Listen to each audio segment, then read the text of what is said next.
Speaking at the start of the coronavirus cabinet meeting Monday, Prime Minister Benjamin Netanyahu suggesting a general nationwide lockdown as a means to slow the pandemic's spread. Netanyahu saying we will try to avoid this, but it's an option nonetheless. The closures possibly coming as soon as mid-August.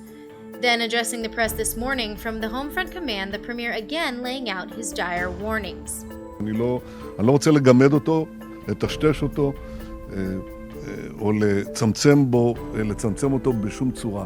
בלי שיתוף פעולה של הציבור, בלי חבישת המסכות, שמירת מרחק וכללי היגיינה, אין לנו שום סיכוי להצליח.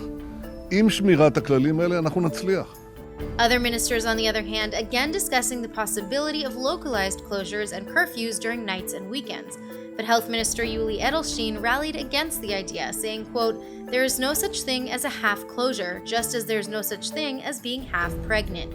Newly appointed coronavirus czar Professor Roni Gamzu, for his part, has also condemned limited restrictions as illogical. Instead, he's introducing ideas for how to lift closures to ease the economic crisis.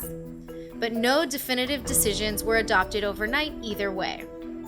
Meanwhile, the latest stimulus payments are dished out to further ease the financial fallout of coronavirus. Netanyahu is reportedly already hard at work on a follow-up program. These next payments set to be delivered by mid-September, just ahead of the high holiday season. First, though, the National Economic Council head, Avi Shimchon, must finish reviewing what happened with the current payments, i.e. whether or not they were spent in the ways the government had hoped.